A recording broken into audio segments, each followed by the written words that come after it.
حاجت کرے گا تو پھر اس پر استنجا کرنا ضروری ہو جاتا ہے۔ یہ بعض عوام کے اندر مشہور ہے کہ کسی کا وضو ٹوٹ جائے ہوا نکلنے سے تو استنجا کرنا ضروری ہے، تو یہ بالکل جھوٹی بات ہے۔ جب تک پیشاب نہیں کریں گے یا پخانہ اس وقت تک استنجا کرنا ضروری نہیں ہوگا۔ تو استنجا کرنے کے جو آداب احادیث کے اندر آئے ہیں، آپ کو اندازہ ہوگا کہ نبی صلی اللہ علیہ وسلم کے مبارک دین کو کسی شخصیت کی ضرورت نہیں ہے۔ آپ صلی اللہ علیہ وسلم ایچ اینڈ ایوری ٹینیس ڈیٹیل امت کو بتا کے گئے ہیں۔ یہ جو چیزیں مشہور ہیں جی فلاں نے فقہ لکھ دی تو وہ جناب امت کو بتایا گیا، پہلے تو لوگوں کو پتہ ہی نہیں تھا، یہ سب جھوٹی باتیں ہیں۔ میں نے پچھلی دفعہ بھی ایک لطیفہ سنایا تھا کہ ایک تبلیغی جماعت کے بھائی میرے پاس آ کر رکے تو میں نے ان کو بخاری اور مسلم سے جب دعوت حق پیش کی تو وہ کہنے لگے جی آپ کیا قرآن حدیث کی بات کرتے ہیں، قرآن حدیث میں تو وضو کا طریقہ نہیں لکھا ہوا، یہ تو امام حنیفہ رحمۃ اللہ علیہ نے بتایا ہے۔ میں نے کہا جی آپ کو کس نے بتایا؟ تو انہوں نے کہا کہ میرے چچا جان ہے 25 سال سے تبلیغی جماعت میں ہے، انہوں نے بتایا، ان کو بھی ظاہر ہے ان کے علماء نے بتایا ہوگا۔ تو ساری تبلیغی جماعت کی میں بات نہیں کر رہا، لیکن عموماً یہ مسکنسیپشن موجود ہے عوام کے اندر۔ خدا کے لیے گستاخ رسول مت بنیے۔ محمد فرق بین الناس، صحیح بخاری کی حدیث ہے، محمد صلی اللہ علیہ وسلم حق اور باطل کے درمیان فرق ہے۔ آپ صلی اللہ علیہ وسلم کا مبارک دامن جو تھامے گا وہ صحیح معنوں میں مسلم ہوگا، ادروائز وہ اپنے اسلام پر شک کرے۔ کسی کو یہ وہم آیا کہ نبی صلی اللہ علیہ وسلم کوئی ادھورا دین دے کر گئے تھے جس کو بعد میں کسی شخصیت نے مکمل کیا، ایسے شخص کو اپنے اسلام کے اوپر خود ہی تفکر کر لینا چاہیے۔ ہمیں کسی پر تکفیر کرنے کی ضرورت نہیں، فتویٰ کفر کا لگانے کی ضرورت نہیں۔ تو صحیح بخاری اور مسلم کی متفق علیہ حدیث ہے کہ امام کائنات صلی اللہ علیہ وسلم نے فرمایا کہ جب بھی کوئی شخص استنجا کرنے کے لیے ٹوائلٹ میں جائے یا کسی اور جگہ پر، پردے والی جگہ پر، وہ حدیث میں ڈیٹیل سے ہے کہ پردے والی جگہ پہ جانا ہے، تو دعا مانگے پہلے ہی وہاں داخل ہونے سے پہلے، اللہم انی اعوذ بک من الخبث والخبائث۔ عربی میں نہ آتی ہو اردو میں مانگ لیں کہ اے اللہ شریر جنوں سے اور شریر جننیوں سے میں تیری پناہ میں آتا ہوں، کیونکہ سنن نسائی میں پھر ڈیٹیل اس حدیث کے ساتھ الفاظ ہیں آپ صلی اللہ علیہ وسلم کے کہ ان جگہوں پر شریر جنات جو ہیں وہ موجود ہوتے ہیں، اور اکثر اوقات آپ سنتے ہیں کہ لوگوں پر جن بھی چڑھ جاتے ہیں، یہ بالکل حق ہے کہ ایسا ہو جاتا ہے، ہمیشہ نہیں ایسا ہوتا، بعض اوقات وہ فراڈ بھی ہوتا ہے، لیکن ایسے ہو بھی جاتا ہے، اس کی وجہ یہی ہوتی ہے کسی ایسی جگہ پر پیشاب کر دیا جائے تو پہلے جو ہے یہ دعا مانگ لی جائے۔ دوسری حدیث صحیح بخاری اور مسلم کے متفق علیہ حدیث ہے کہ آپ صلی اللہ علیہ وسلم نے فرمایا کہ جب بھی کوئی شخص پیشاب کرنے کے لیے بیٹھے تو نہ قبلے کی طرف رخ کرے اور نہ پشت۔ تیسری حدیث صحیح بخاری اور مسلم کی متفق علیہ حدیث کہ آپ صلی اللہ علیہ وسلم نے فرمایا کہ جو بھی شخص استنجا کرے تو وہ اپنے دائیں ہاتھ سے اپنی شرمگاہ کو نہ چھوئے بلکہ اپنی بائیں ہاتھ سے شرمگاہ کو چھوئے اور استنجا کرے۔ چوتھی حدیث صحیح بخاری اور مسلم کی متفق علیہ حدیث ہے کہ آپ صلی اللہ علیہ وسلم نے فرمایا کہ اگر تمہیں مٹی کے ڈھیلوں سے استنجا کرنا ہو تو کم از کم 3 ڈھیلے استعمال کرو، اور زیادہ بھی کرنے ہو تو طاق عدد میں۔ تو یہ بات سمجھ لیں، استنجے کا معاملہ بالکل ڈیفرنٹ ہے۔ وضو اور غسل اگر پانی ہے تو مٹی سے نہیں ہوگا، لیکن استنجا واحد چیز ہے جو مٹی سے بھی ہو جائے گی چاہے پانی موجود ہو۔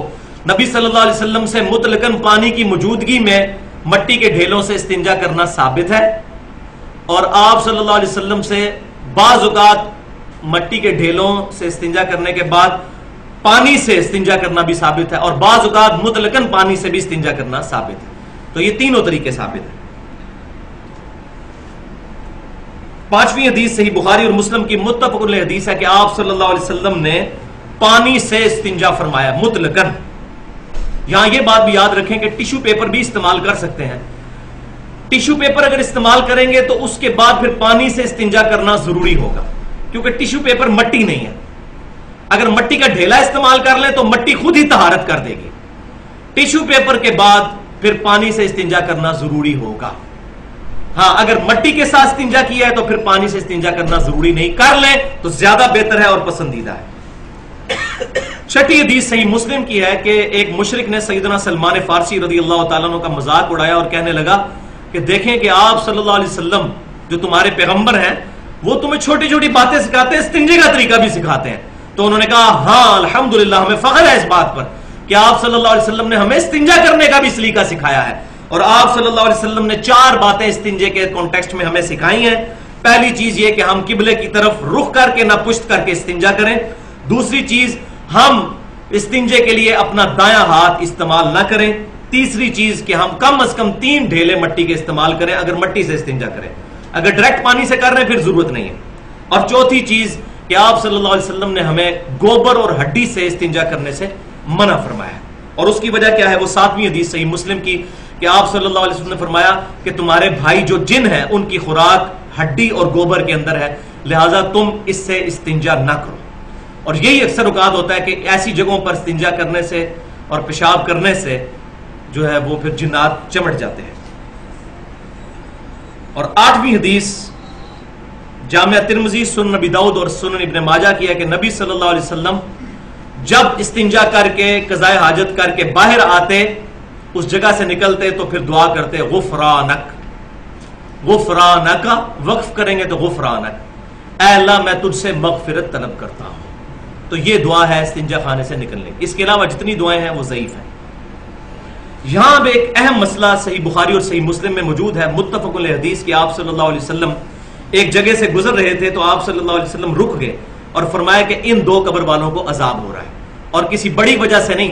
ان میں سے ایک شخص جو ہے وہ پیشاب کے چھینٹوں سے نہیں بچتا تھا اور دوسرا شخص جو ہے وہ چغلی کھایا کرتا تھا. لہذا پیشاب کے چھینٹوں سے بچنا بہت ضروری ہے. اور یہ جو بیٹھ کے پیشاب کرنے کی حکمت بھی یہی ہے کہ پیشاب کے چھینٹوں سے بچا جائے. اگرچہ کھڑے ہو کر پیشاب کرنا بھی جائز ہے، وہ بھی آپ سمجھ لیں مسئلہ.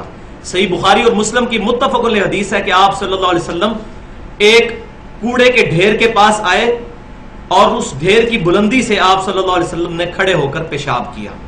بعض علماء اس کا جواب دیتے ہیں کہ آپ صلی اللہ علیہ وسلم کے پاؤں مبارک میں کوئی زخم تھا، اس کی وجہ سے آپ صلی اللہ علیہ وسلم نے کھڑے ہو کر پیشاب کیا. لیکن ایسی کوئی بات مجھے احادیث میں ملی نہیں. اگر ہو بھی تب بھی مطلقاً جواز مل گیا کھڑے ہو کر پیشاب کرنے کا، مرد کے لیے، عورت کے لیے نہیں. اور اس میں ہے کہ اونچی جگہ پر، اس کی حکمت یہ ہے کہ اونچی جگہ سے جب مرد پیشاب کرے گا تو چھینٹے اس پر نہیں پڑیں گے، یہ حکمت ہے. لہذا آج کل جو ملٹی نیشنل جو کمپنیز کی جو بنی ہوئی ہیں رہائشیں، اسی طریقے سے جو ہوٹلز ہیں، اس کے اندر جو پینٹ والے حضرات کے لیے انہوں نے کھڑے ہو کر پیشاب کرنے کی جو جگہ بنائی ہوتی ہے، اگر وہ قبلہ رخ نہ ہو تو الحمدللہ ہمارے نبی صلی اللہ علیہ وسلم نے پوری امت کے لیے، آپ پیغمبر ہیں، اس چیز کی اجازت مرحمت فرما دی. اور یہ میں اپنی طرف سے نہیں کہہ رہا، امام ترمذی رحمۃ اللہ علیہ صحیح بخاری اور مسلم کی وہ حدیث بھی لے کے آئے ہیں پہلے کہ جو آپ صلی اللہ علیہ وسلم نے فرمایا کہ کوئی بھی شخص جو ہے کھڑے ہو کر پیشاب نہ کرے. اس کے بعد اگلی ایک اور حدیث لے کے آئے جامعہ ترمذی میں، اور اس پر باب باندھا ہے کہ وہ حدیث منسوخ ہے کہ جس میں آپ صلی اللہ علیہ وسلم نے کھڑے ہو کر پیشاب کرنے سے منع کیا تھا، کیونکہ آپ نے خود کھڑے ہو کر پیشاب کیا. اور امام ترمذی رحمۃ اللہ علیہ نے اس پر باب باندھ دیا ہے الحمدللہ کہ کھڑے ہو کر پیشاب کرنے کا جواز یہ موجود ہے. اصل مسئلہ یہ ہے کہ چھینٹیں نہیں پڑنی چاہیے. بیٹھ کے بھی اگر آپ کسی ایسی جگہ پہ پیشاب کر رہے ہیں کہ چھینٹیں اڑ کے اوپر پڑ رہے ہیں تو پھر بیٹھ کے کرنا بھی منع ہو جائے گا وہاں پر. تو یہ بات اصولی بات، اس کی تھیم سمجھ لیں. استنجے کے کانٹیکسٹ میں آخری اہم ترین مسئلہ، یہ بہت ضروری مسئلہ ہے.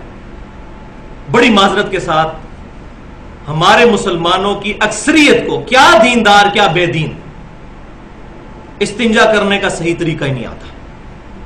اور اکثر مجھے بھی فون کالز آ رہی ہوتی ہیں، لوگ آ کے مل رہے ہوتے ہیں، جناب جی ہمیں تو قطروں کی بیماری ہے، کوئی ہمیں اور الٹرنیٹو کوئی آسانی بتا دیں. تو بھائیو، قطروں کی کوئی بیماری نہیں ہوتی، اصل میں استنجا کرنے کا طریقہ ہی نہیں آتا ہوتا. استنجا بڑی تسلی سے کرنا ہوتا ہے تاکہ پیشاب کی نالی میں اگر آخری قطرہ بھی ہے تو وہ نکل جائے. تو اس بات کو آپ ذرا سائنٹیفکلی سمجھ لیں کہ اگر کسی ٹوٹی کے آگے پائپ کو لگایا جائے اور پیچھے سے ٹوٹی کھول دی جائے اور تھوڑی دیر بعد اس ٹوٹی کو بند کر دیا جائے تو پانی پائپ میں سے دوسری طرف نکل جائے گا، لیکن باوجود اس کے کچھ نہ کچھ پانی کے قطرے اس پائپ کی دیواروں کے ساتھ اندر کی طرف چپکے رہیں گے. یہ نیچرل پروسیس ہے. اور یہی وجہ کہ ٹوٹی بند کرنے کے بھی 3 یا 4 منٹ کے بعد بھی آپ اگر پائپ کو اس طرح اٹھائیں گے تو اس میں سے قطرے نکلنے شروع ہو جائیں گے. تو یہ نیچرل پروسیس ہے. اس کو اگر کوئی شخص کہے کہ یہ ٹوٹی لیک کر گئی ہے تو اس کی بیوقوفی ہے. بات سمجھ آ گئی؟ جب قطروں کی مجھے بیماری ہے تو ٹوٹی لیک ہے، تو یہ بیماری نہیں ہے بلکہ وہ نیچرل پروسیس ہے. اسی طریقے سے جو پیشاب کی نالی ہے اس میں کچھ نہ کچھ پیشاب باقی رہتا ہے پیشاب کرنے کے بعد. اب ادھر تو افراتفری مچی ہوتی ہے لوگوں کو، اور لوگ جو ہے وہ فوراً پیشاب کر کے اور پھر بعد میں جو ہے وہ شرمگاہ والی جگہ کے اوپر جو ہے پانی جو ہے وہ چھڑک رہے ہوتے ہیں. وہ صحیح سند سے ثابت ہے جامعہ ترمذی میں، سنن نبی داؤد میں، رومالی پر پانی چھڑکنا تاکہ شیطان وسوسہ نہ دلائے. لیکن بھائی اگر آپ کو خود پتا چل گیا کہ میرا قطرہ نکل گیا تو آپ اس کا سہارا تو نہیں لے سکتے، اپنے آپ کو دھوکہ تو نہیں دے سکتے، پھر تو آپ کے وہ کپڑے بھی ناپاک اور وضو بھی گیا. تو اس کے لیے یہ ہے کہ ویل بیفور نماز استنجا کر کے اپنے آپ کو تیار کریں. آخری 2-3 منٹوں میں نہیں، پہلے ایک دفعہ استنجا کریں، اس کے بعد جس طرح یہاں ہمارے جو پٹھان بھائی ہیں خیبر پختونخوا والی سائڈ کے اوپر، تو وہ جس کو ہم پنجابی میں وٹوانی کہتے ہیں وہ کرتے ہیں. وہ کیا کرتے ہیں، پیشاب کرنے کے بعد تھوڑی دیر ٹہلتے رہتے ہیں اور مٹی کا ڈھیلا اپنے ہاتھ میں پکڑ لیتے ہیں اور اس قطرے کے آنے کا انتظار کرتے ہیں جو انڈر گریوٹی آتا ہے، جس طرح پائپ میں سے پانی نکلے گا. اس کے بعد اس کو پونچھ لیتے ہیں اور پھر اس کے بعد کبھی قطرہ نہیں آتا.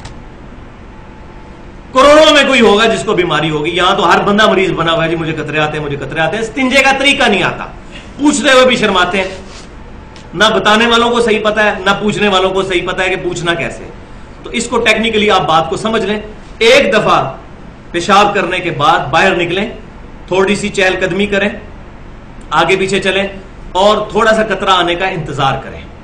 اس کے بعد آپ دوبارہ جائیں اور پھر جو ہے وہ بالکل اس طریقے سے جیسے علماء نے اس بات کو سمجھایا بڑے صحیح طریقے کے ساتھ. شیخ عبدالقادر جیلانی رحمۃ اللہ علیہ نے بھی بنیۃ الطالبین میں لکھا ہے کہ جس طرح بھینس کا تھن دودھ کے لیے دھویا جاتا ہے، اس طریقے سے شرمگاہ کو سونتے تاکہ اس کا قطرہ وہ جو بیچ میں موجود ہو وہ نکل جائے. اس کے بعد انشاءاللہ تعالیٰ کبھی قطرہ نہیں آئے گا. تو یہ مسئلہ میں نے ایمانداری کے ساتھ بتا دیا. لہٰذا یہ جو بیماری شماری والا چکر ہے وہ اپنی سستی ہوتی ہے، بیماری شماری کوئی نہیں ہوتی ہے. اس لیے مجھے کوئی آگے بیماری جب پوچھتا ہے تو میں کہتا ہوں بھائی پہلے استنجے کا طریقہ تو بتاؤ. تو یہ بات آپ سمجھ لیں، استنجے کا طریقہ یہ ہے. اب اس کے باوجود، یہ تمام چیزیں کرنے کے باوجود کسی شخص کو قطرے آئیں، اچھا وہ قطرے آتے بھی استنجے کے بعد ہیں. اگر آپ کو استنجے کے بعد قطرے آتے ہیں تو آپ نماز سے 1 گھنٹہ پہلے استنجا کر لیں. ضروری ہے نماز کے وقت ہی کرنا ہے، آگے پیچھے نہیں آتے. یہ تو نہیں ہوتا کہ نماز کوئی پڑھ رہا ہے اور استنجا اس نے صبح کا کیا ہوا ہے اور نماز پڑھے تو قطرے نکلتے جا رہے ہیں. ایسے تو کبھی بھی نہیں ہوتا. اس کا تعلق چونکہ استنجے کے ساتھ ہوتا ہے، لہذا ویل بیفور ٹائم اپنے آپ کو تیار کر لیں. لیکن پھر بھی اگر کسی کو ایسی بیماری ہے، لیکن ویسے یہ ہوتی نہیں ہے، میں تھریٹیکلی یہ بتا رہا ہوں اس لیے تاکہ کوئی یہ نہ کہے کہ یہ چیز میں نے ایڈریس نہیں کی ہے، تو اس کے لیے پھر حکم یہ ہوگا کہ وہ شخص ہر نماز کے لیے الگ وضو کرے گا. ایک وضو سے ایک نماز پڑھ لے. اس دوران اگر اس کا قطرہ نکل رہا ہے تو وہ نماز پڑھتا رہے، بعد میں اتنی جگہ کو دھو لے، لیکن وہ ایک وضو ایک نماز کے لیے کافی ہوگا. اس کا ثبوت صحیح بخاری کی حدیث ہے. یہ امام حنیفہ رحمۃ اللہ علیہ نے نہیں فرمایا، میرے امام صلی اللہ علیہ وسلم نے فرمایا. صحیح بخاری میں حدیث ہے. استحاضہ والی عورت کے لیے، استحاضہ والی عورت وہ ہے کہ جس کو حیض کے دنوں کے بعد بھی خون آتا رہتا ہے. تو اس طرح ایک صحابیہ تھی، تو نبی صلی اللہ علیہ وسلم نے فرمایا کہ یہ حیض کا خون نہیں، بس ایک دفعہ غسل کر لیا، اب ہر نماز کے لیے الگ سے وضو کرو اور خون کو دھو لو. تو اس پر ہی قیاس کرتے ہوئے جو اسلام کا چوتھا رکن ہے، جو میں اکثر بتاتا ہوں، قیاس اور اجتہاد. ہمارا اور اہل بدعت کا اختلاف یہ ہے کہ وہ کسی بندے کے اجتہاد کو مانتے ہیں. ہم کہتے ہیں اجتہاد پوری امت کا دیکھا جائے گا، جمہور کی رائے کیا، کسی ایک بندے کا فکس نہیں ہوگا. تو اس صحابیہ کو نبی صلی اللہ علیہ وسلم نے فرمایا کہ تم ہر نماز کے لیے الگ وضو کرو. تو اس کانٹیکسٹ میں بھی اگر کسی کو ایسا مسئلہ ہوگا تو وہ ہر نماز کے لیے الگ وضو کرے گا.